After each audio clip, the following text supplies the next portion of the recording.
Hey guys, it's Angelo, and as we're getting closer to launch every passing day, today we'll be looking at some final thoughts concerning the Shadow Priest on the Shadowlands Beta and all of my concerns.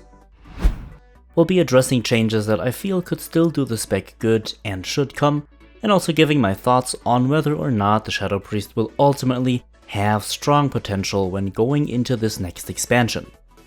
As always, everything you are going to see is still on the beta, and though we are close to launch, it is still subject to change. If you want to join the discussion with everything priest related, then be sure to join our Discord server with the link in the description box below, of course, and if you wish to stay updated on the content of this channel, then feel free to subscribe, as I've seen a lot of you guys doing lately, but quite many of you are actually not subscribed yet, and I hope to convince you that it's worth it. Alright, now without any further ado, let's go right ahead and have a look.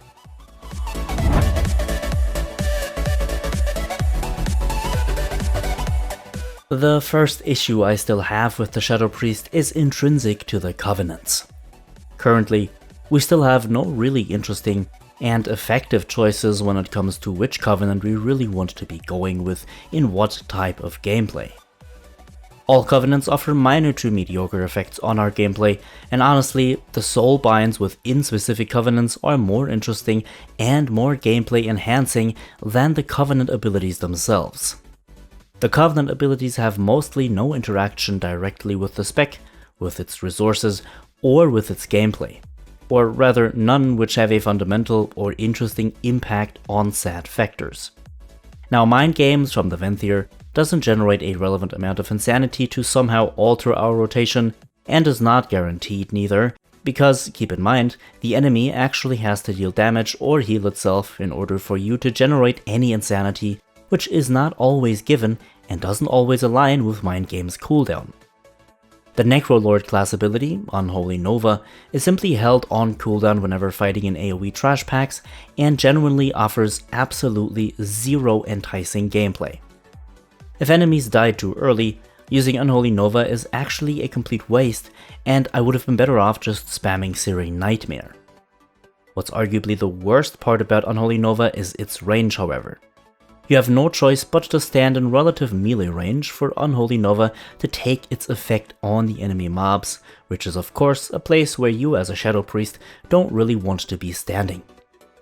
The Curian class ability is even worse, as Ascended Nova has an 8-yard range, and which is even less of course than the Unholy Nova's 15 yards, and what's honestly no fun with the Curian class ability is the fact that it grants you an entirely new rotation during its uptime, which, well, makes you feel incredibly limited, because you're actually not using your own spells to damage an enemy, your signature spells that is, you're just using Ascended Nova and Ascended Blast in order to stack up the boon of the Ascended. Honestly, no fun. I'm not trying to bash the Covenant, but that's honestly just my perspective. And going with the Curians is arguably counterintuitive for you because of these factors. Our strongest Covenant pick is currently that of the Night Fae, as the Fae Guardian's rework actually was a really nice change to the Covenant itself. Fae Guardian's biggest problem, however, is its lackluster gameplay and its interaction with Mindbender and Shadow Fiend rather than with Void Form. It's also buggy currently, and you have no choice but to recast spells like Shadow Word Pain to gain the effect of the According Fairy and of course its insanity generation, which is a bit weird, and either forces me to wait before I have to recast Shadow Word Pain anyways in order to align it with Fae Guardians, or I just have to recast Shadow Word Pain amidst doing something completely different. It would be nicer if the Fairy would just trigger if there's already a Shadow Word Pain on the target first off, and secondly, it would be nicer if the entire ability would interact with Void Form rather than with Mindbender or with Shadow Fiend. Having a reduced cooldown on Mindbender just sees me pressing the Mindbender or the Shadow Fiend button more frequently, but this doesn't really alter my gameplay. A cooldown reduction on Void Form, however, now that would indeed alter my gameplay by quite a bit. What do you think? Do you think that you like these Covenant abilities so far? Do you think that they're enjoyable or look interesting? I'd be excited to know what you have to say in the comments down below. Alright, the next problem I would like to address are my concerns with Devouring Plague. It's strangely buggy on the beta currently, to the point where I'm not sure what exactly Blizzard plans on doing with it. Do they simply want to extend Devouring Plague when reapplied while it's still running, or will they add an Ignite type ability to it? During various phases of the beta, both of these aspects worked with Devouring Plague, and at other times, none of them worked.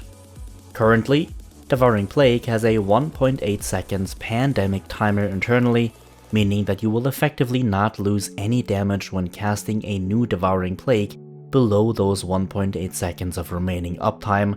However, this seems to vary, or is just completely buggy. During some of my tests, Devouring Plague's runtime was just extended to a maximum of 8 seconds, regardless of a threshold, and sometimes the spell actually had a passive Ignite mechanic carrying over the damage of the previous and remaining Devouring Plague into the new one. Either way, Blizzard needs to implement a viable and consistent mechanic to not make Devouring Plague spamming feel terrible, because it is actually inevitable at times due to the overflow of insanity that you will be spamming it, especially during Void form, or with the right conduits that proc a free Devouring Plague or free Void bolts, for example. I've said this in my previous videos, but Devouring Plague needs one of these mechanics in place for sure, and Blizzard should decide which one it's going to be. The next major concern I want to address comes in form of the Shadow Priest specific legendaries.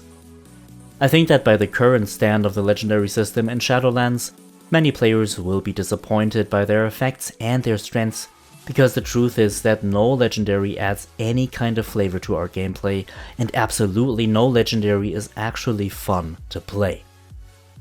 Talbot's stratagem is literally just a 30% damage increase to Mind Blast if the enemy you're Mind Blasting has all 3 dots on them, which your main target will essentially always have.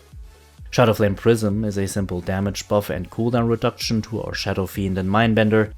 Eternal Call to the Void just gives us the chance of spawning a Void Tendril, while Painbreaker Psalm simply consumes 6 seconds worth of Shadow Word Pain and Vampiric Touch whenever you use Shadow Word Death, and deals their damage and generates 10 Insanity, but forcing us to redot a lot earlier and more frequently. The Twins of the Sun Priestess finally just allows us to give an ally and ourselves power infusion at the same time.